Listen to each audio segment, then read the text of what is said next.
All right, we're going to be talking about the musical alphabet and the names of the notes for treble clef. Okay, so the worksheet you have should be for treble clef if you're watching this video. If you're a bass clef instrument, there's another video that's exactly the same except it's talking about bass clef. So make sure you're looking at the right one. It should say treble clef here and here. Make sure you've got your first and last name and your instrument on there.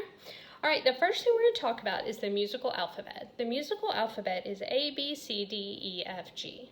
And then it just repeats over and over after that. So we only use the first 7 letters of the alphabet when we're talking about a musical alphabet. Okay, on a line means that the note head is half above and half below the line. Okay, so let's come down here for a second and look at this one right here. The note head is half above and half below the line. So these notes right here are all on a line. So it's not like something sitting on a shelf. It's as though it's a flat thing and you were sitting someone on top of the line so that they're half on one side and half on the other, or half above and half below, okay? Now a space is when the note head is between lines. That's called on a space. So that looks like this. The reason I want to point that out is sometimes I think people think of a staff more like shelves, and so it can be a little confusing. So I just want to be really clear. These notes are on spaces because it's like if you set a penny down, it's on a space. It's in between the two lines. This one is on a line. If you put a penny on that line, half the penny would be above and half would be below. It would be on the line, okay? All right, so now that we've talked about that, the lines and spaces, so these are spaces, these are lines. Let's come over here for a second. So the musical alphabet, I'm going to start you right here. Here's the musical alphabet. Hopefully you can see that. So you've got A, B, C, D, E, F. Okay, so you're doing the alphabet. Now we ran out of staff, so we're going to stop there for right now. We'll talk more about that later.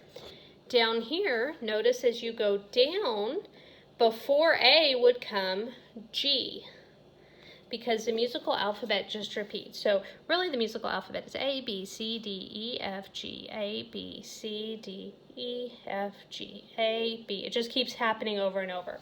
So if you're going down, you're going backwards. So in this case, on the treble clef, the bottom line is E. The bottom space is F. The second line is G. Now you'll remember when we talked about the treble clef, we talked about how it's very important that when you draw a treble, you don't need to do this, okay? You don't need to draw this, but when you draw a treble clef, you make sure that this little swirly here goes around the second line because that tells us it's a G and the G clef. And I said we'd come back and we'd talk about that more. So right here is why we need to know that this second line is a G, and then we know we go up the alphabet here, we go down the alphabet backwards, and that's what this says here. Alphabet forwards as you go up, backwards as you go down. It says it again here. It's very important you understand it's just the musical alphabet up and down. Okay, a little reminder here about how we name the lines and spaces starting at the bottom. Okay, all right. Now, that is the best way to understand just flat out the way the musical alphabet works and how we got the names of the lines and spaces. Also, some people like using ways to remember FACE is the names of the spaces. The reason they might do that is so they don't have to start on G and go G, A, B, C, D, E. They would just go FACE. Okay, now either one takes some time, and eventually you're going to know these so fast, kind of like 2 + 2 is 4. You don't have to think about it, you just know it. And that's your goal, is to get to where you don't even have to think about it, you just know it. But in the meantime, some people like to do it that way. So the spaces spell face. Think about how those two words rhyme. Space and face. Now, we're going to start at the bottom when we're naming, because remember, we start numbering from the bottom.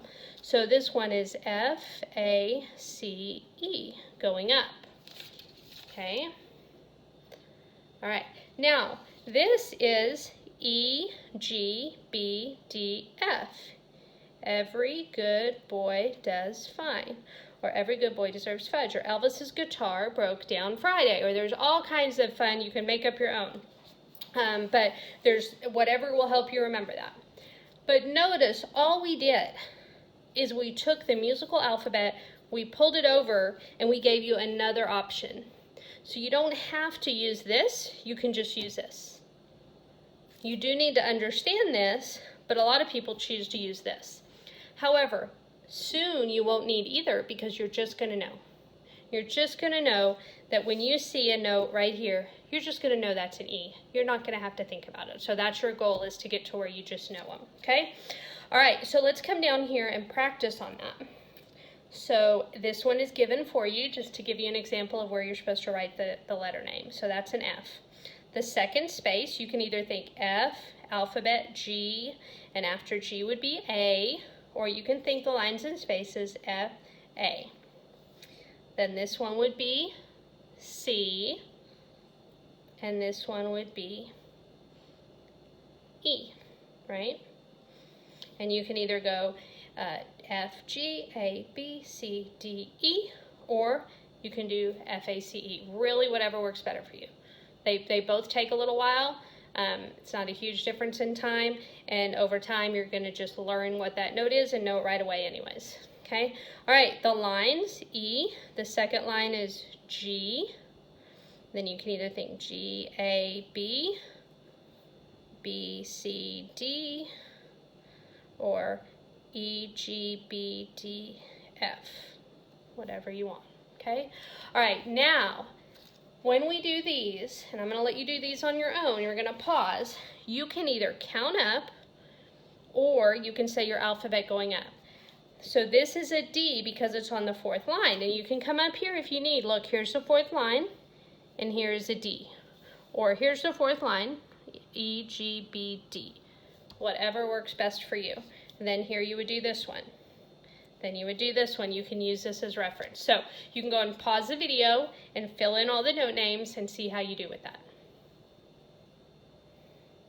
All right, now I'm going to go ahead and fill it in. So this is the first space, so it's F, F-A-C-E, E-G-B, every good boy does fine, or a face up there.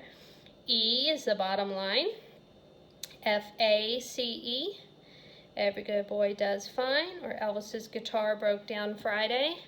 And then let's do these last two with the musical alphabet. So we know the bottom line is E, okay? Or you can start, the second line is G, because it's a G clef, however you want to think of that. But let's start on E. E, F, G, A, B, C, and E, F, G. Okay, so that's what you should have gotten for those. All right, here's a quick little review if you want to use the names of the lines and spaces. Okay, so spaces are F-A-C-E. Face spells, rhymes with the word space. And the names of the lines, E, G, B, D, F. Okay, every good boy does fine. Elvis's guitar broke down Friday.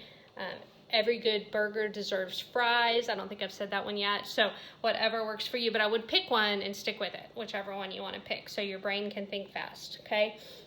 Again, your goal, though, is to get to where you see a note.